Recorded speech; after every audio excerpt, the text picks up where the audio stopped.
गूंगी बहू अंधी सास। एक परिवार में 5 लोग थे। ओम प्रकाश, उनकी पत्नी सुमित्रा, बहू भावना, बेटा राहुल और एक थी उनकी बेटी प्रियंका। वैसे तो ओम प्रकाश और सुमित्रा के घर में सब कुछ ठीक ठाक था, लेकिन सुमित्रा की एक आदत थी। घर में कुछ भी गलत या सही हो तो वो किसी से कुछ नहीं कहती। और भावना स्वभाव की इतनी सीधी सादी थी कि अगर कोई उसके साथ गलत भी करता तो भी वो उसे कुछ नहीं कह पाती। इसी के चलते प्रियंका और राहुल घर में मनमानी चलाते रहते, क्योंकि घर को संभालने वाली औरतें इस तरह से रहती थी जैसे वो गूंगी और अंधी हो। माँ, मैं अपनी सहेलियों के साथ पिकनिक पर जा रही हूँ। ठीक है बेटा, चली जाओ। और मुझे आने में रात हो जाएगी, देर से ही आऊंगी मैं। अच्छा, कोई बात नहीं बेटा। अरे भावना, तुमको एक बार में समझ में नहीं आता क्या? नाश्ते में फिर से पराठे बना के रख दिए। कितनी बार तुमसे कहा है कि मेरे लिए ढंग का नाश्ता बनाया करो। ठीक है जी, आगे से ध्यान रखूंगी। अरे ये बहू से किस तरह से बात कर रहे हो तुम राहुल? अरे तो और क्या करूं पापा, इसको कही बात एक बार में समझ में ही नहीं आती।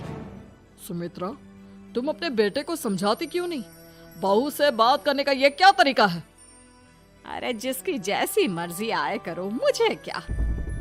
भावना बेटा, तुम भी तो कभी कुछ कहा करो।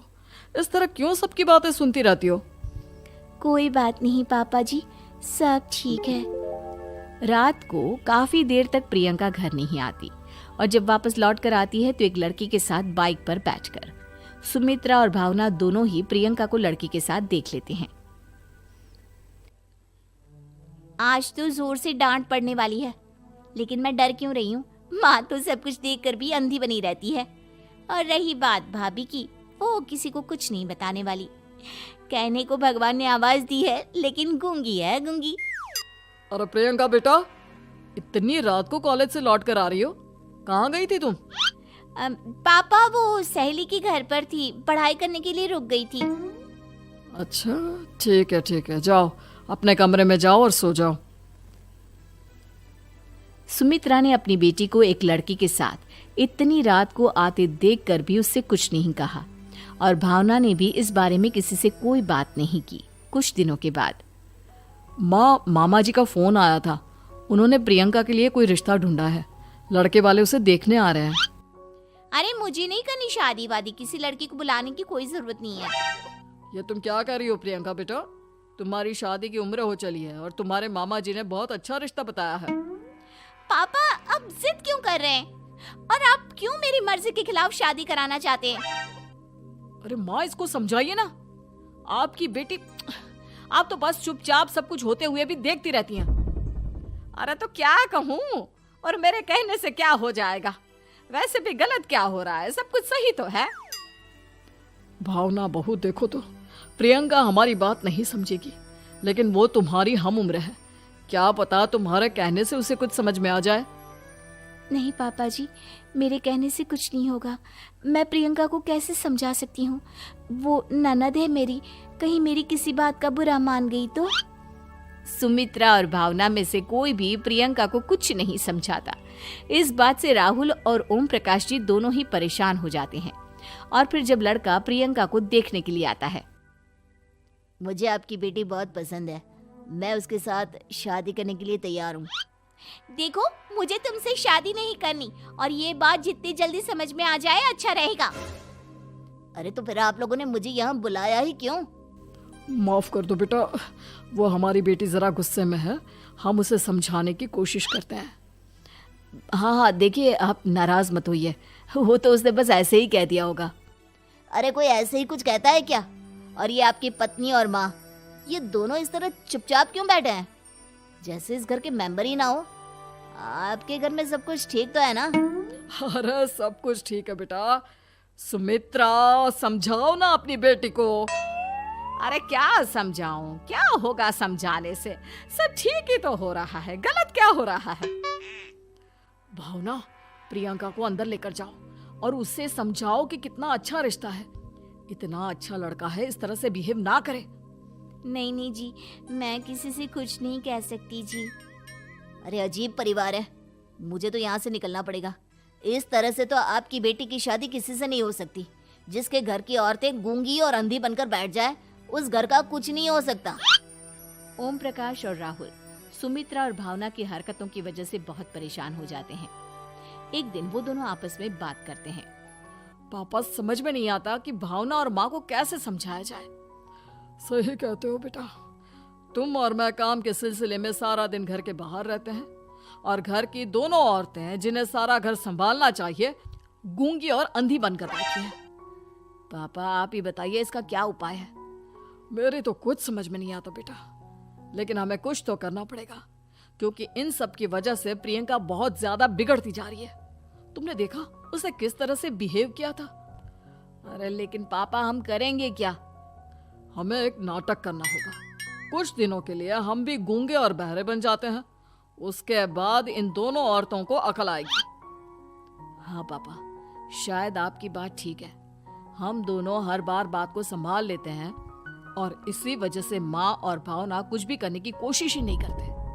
और फिर अगले दिन, भावना, नाश्ते में क्या बनाया है? जी पराठे बनाए हैं। मेरे लिए पोहा बना दो। अच्छा जी ठीक है, अभी बना देती हूँ जी। बहू, नाश्ते में क्या बनाया है? पापा जी पराठे हैं और पोहे बन रहे हैं। अरे बहू, मुझे तो उपमा खाने का मन था, मेरे लिए उपमा बना दो। ठीक है पापा जी, अभी बना देती हूँ। भाभी जल्दी से जरा मेरा कॉलेज का टिफिन तो पैक कर देना। और सुनो, मुझे ना भिंडी की सब्जी खाने का मन है। सुमित्रा चुपचाप बैठी बैठी सब कुछ देख रही थी। उसने किसी से कुछ भी नहीं कहा और ये देखकर भावना को मन ही मन गुस्सा आ रहा था, लेकिन वो किसी से कुछ नहीं कह रही थी। उसे लग रहा था कि ओम प्रकाश जी जो हमेशा उसकी साइड लेते थे वो भी आज चुपचाप बैठे हुए थे। शाम के वक्त प्रियंका अपने बहुत सारे दोस्तों को लेकर घर आती है और उधर दूसरी तरफ से राहुल भी अपने ऑफिस के दोस्तों को लेकर घर आ जाता है। प्रियंका अपने कमरे में तेज म्यूजिक चलाकर डांस करती है और राहुल अपने दोस्तों के साथ बैठकर जोर जोर से हंस रहा था। प्रियंका और राहुल मिलकर पूरे घर को अस्त व्यस्त कर देते हैं, लेकिन भावना उनसे कोई शिकायत नहीं करती और सुमित्रा जी भी चुपचाप बैठी रहती है। लेकिन भावना और सुमित्रा के अंदर का गुस्सा धीरे धीरे बढ़ रहा था। फिर रात को ओम प्रकाश और राहुल एक दूसरे से बातें करते हैं। पापा, हमने इतना कुछ किया फिर भी भावना कुछ बोलती ही नहीं और माँ भी कुछ गलत करने से किसी को रोकती ही नहीं। तुम चिंता मत करो बेटा, इन दोनों के अंदर का गुस्सा भर रहा है और बहुत जल्दी बाहर आने वाला है। अगले दिन, अरे बहू, ये कपड़े धुले हैं या गंदे हैं? पापा जी कपड़े तो मैंने धोकर ही आपकी अलमारी में रखे थे। मुझे तो साफ नहीं लग रहे, एक बार और धो देना। प्रियंका, मैं सोच रहा था कि तुम्हें उस लड़के से शादी नहीं करनी है ना, मत करो। एक काम करो, वैसे भी क्या रखा है शादी वादी में, तुम्हें जो लड़का पसंद है उसके साथ जाकर कोर्ट मैरिज कर लो। इस बार ओम प्रकाश और राहुल की बात सुनकर भावना और सुमित्रा के अंदर का गुस्सा जाग उठता है। मैं किसी से कुछ कहती नहीं जी, इसका मतलब ये है कि आप लोग मुझे परेशान करते ही रहेंगे। कल 4 बार मुझसे नाश्ता बनवाया, आज पापा जी मुझसे धुले हुए कपड़ों को बार बार धुलवा रहे हैं। अरे मैं इंसान हूँ जी, कोई मशीन नहीं हूँ।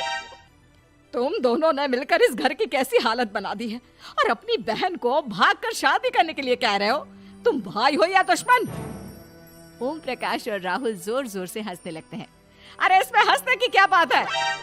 हम लोग यहाँ इतने परेशान हो रहे हैं जी, तुम लोगों को ऐसी हरकत करने के बाद भी हंसी आ रही है। ये क्या कर रहे हैं जी आप दोनों? यही तो हम चाहते थे कि सुमित्रा तुम अंधी होकर ना बैठी रहो। घर में कुछ भी गलत हो तो उसे रोकने की कोशिश करो। और भावना, तुम अपने साथ हो रहे गलत व्यवहार पर भी कभी मुंह नहीं खोलती, ये सही बात नहीं है।